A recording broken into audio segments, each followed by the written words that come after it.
कुछ लोग न्याय की बात कर रहे हैं। जस्टिस टू हुम, किसको न्याय देने की बात कर रहे हैं? एक हाल में आपने घटना पढ़ी होगी, तालिबान के एक धड़े का एक कमांडर, वो कुख्यात था अंधाधुंध हत्याओं के लिए। उसे दुनिया इसी के लिए जानती थी कि वो अंधाधुंध हत्याएं करता था। आए दिन अस्पताल, स्कूल, यहां तक कि मातम के लिए इकट्ठा भीड़ पर भी आतंकी हमला करता था। उससे किसी ने पूछा कि इस तरह की विवेकहीन हत्या, रेकलेस हत्याएं के कारण क्या है? क्या अनपॉपुलर नहीं होते तुम? क्या इसे डिफेंड करने के लिए तुम्हारे पास कोई मॉरल ग्राउंड है?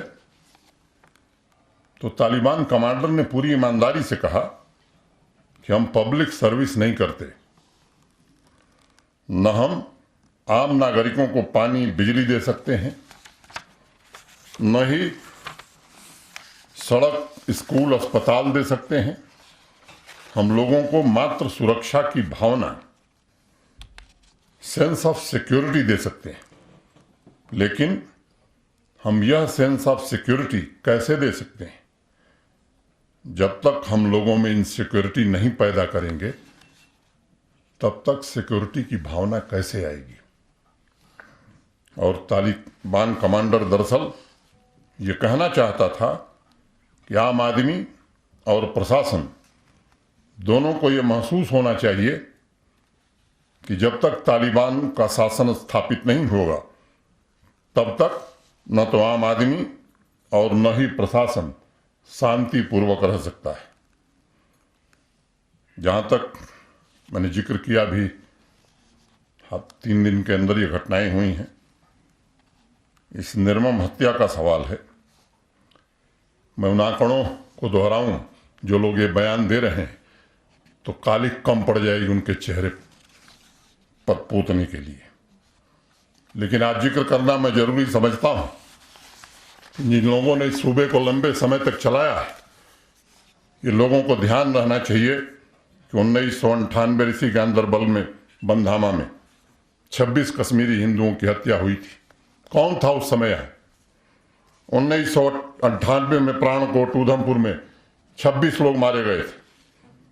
1998 में ही चपनारी डोडा में 25 लोग मारे गए। 2000 में चटी सिंहपुरा में 35 सिखों की हत्या हो गई थी। 2000 में ही अमरनाथ यात्रा के दौरान 32 लोग मारे गए, जिसमें 7 हमारे मुसलमान भाई भी थे। लिट्टर में 17 लोग मारे गए।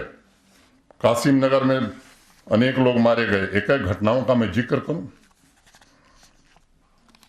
सवाल उठाया जा रहा है कि 370 हटने के बाद कहा गया था कि आतंकवाद समाप्त हो जाएगा। मैं ये कहना चाहता हूं कि अगर आंकड़ों को देखेंगे तो काफी कमी आई है। यह सच है कि कुछ निर्दोष लोगों की हत्या हुई है, लेकिन यह भी सच है कि जो इकोसिस्टम लंबे समय से बनाया गया था और जानबूझ करके बनाया गया था, चाहे वो व्यापार में हो, सरकारी तंत्र में हो, उसको खत्म करने की हर पुरजोर कोशिश हो रही। और एक बात मैं और कहूंगा, जो कई बार मैं दोहरा चुका हूं, प्रशासन का एक ही मंत्र है कि बेगुनाह को छेड़ो मत और गुनहगार को छोड़ो मत। मुझे इस बात का संतोष है कि पिछले 2-2.5 वर्षों में किसी भी एक बेगुनाह आदमी की जान पुलिस से, सुरक्षा बलों की गोली से नहीं गई। अगर कहीं संदेह पैदा हुआ है तो उस पर जो सख्त से सख्त कार्रवाई हो सकती थी वो करने की कोशिश की गई। अगर मैं आंकड़े बताऊंगा तो लोगों के होश उड़ जाएंगे। अगर मैं प्रतिशत की बात करूं, 2016 से 19 से 2019 से 22 के बीच तो लगभग आंकड़े आधे हो गए। लेकिन लोगों की अपेक्षा हमसे दूसरी है, ये मैं इस बात को जानता हूं, क्योंकि देश में एक ऐसा प्रधानमंत्री है जिस पर पूरी दुनिया और पूरे देश को भरोसा है। एक छोटी घटना भी लोगों को दहलाती है, लोगों की अपेक्षा यह है कि वे भी घटना नहीं होनी चाहिए। आतंकी संगठनों के सरपरस्तों को मुंहतोड़ जवाब दिया जा रहा है। इंटेलिजेंस बेस्ड ऑपरेशंस की संख्या बढ़ी है। इकोसिस्टम किस तरह से समाप्त हो इसकी कोशिश की जा रही है। और मैंने कहा पहले आपसे कि अब दूसरे देश के इशारे पर जम्मू कश्मीर में बंदी नहीं होती। स्कूल में बच्चे पढ़ाई करते हैं, किसी की दुकान और किसी का बिजनेस प्रतिष्ठान अब कोई जबरदस्ती जम्मू कश्मीर में बंद नहीं करा सकता। आम आदमी अमन चैन से रोजी रोटी कमाए, इसकी व्यवस्था करने में हम सफल हुए हैं। टेरर फंडिंग और रिक्रूटमेंट पर काफी हद तक अंकुश लगा है। सपोर्ट सिस्टम को चलाने वाले लोग, मैं कहना चाहता हूं कि उनकी ताबूत में आखिरी कील भी ठोंकी जाएगी। और जब तक अमन चैन नहीं आएगा, मैं आपको भरोसा देना चाहता हूं कि एक व्यक्ति की भी जान जाती। मैं जानता हूं इस बात को कि मौत का कोई मुआवजा नहीं होता है।